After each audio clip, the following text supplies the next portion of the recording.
அஸ்ஸலாமு அலைக்கும் வரஹ்மத்துல்லாஹி வபரகாத்துஹு. அல்லாஹ்வின் அருட்கொடைகளை கொண்டு வரக்கூடிய 3 செயல்களை பற்றி பார்க்க இருக்கிறோம்.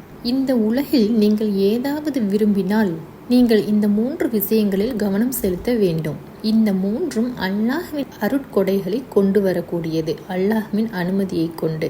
அதில் முதலாவது பாவ மன்னிப்பு தேடுவது. பாவ மன்னிப்பு தேடுவதை அதிகப்படுத்துங்கள். உங்களுக்கு குழந்தை வேண்டும் என்றால், நீங்கள் மனச்சோர்வை விட்டு வெளியேற விரும்பினால், கவலைகள் உங்களை விட்டு நீங்க விரும்பினால், பாவ மன்னிப்பு தேடுவதை அதிகப்படுத்துங்கள். உங்கள் மனைவி உங்களுக்கு ஏற்றவர் அல்ல என்று நீங்கள் கருதினால், அவள் உன்னை சோர்வடைய செய்கிறாள், உனக்கு கீழ்ப்படிவது இல்லை என்றால், பாவ மன்னிப்பு தேடுவதை அதிகப்படுத்துங்கள். இரண்டாவது துஆ. துஆவை அதிகப்படுத்துங்கள். மூன்றாவது நல்ல செயல்கள்.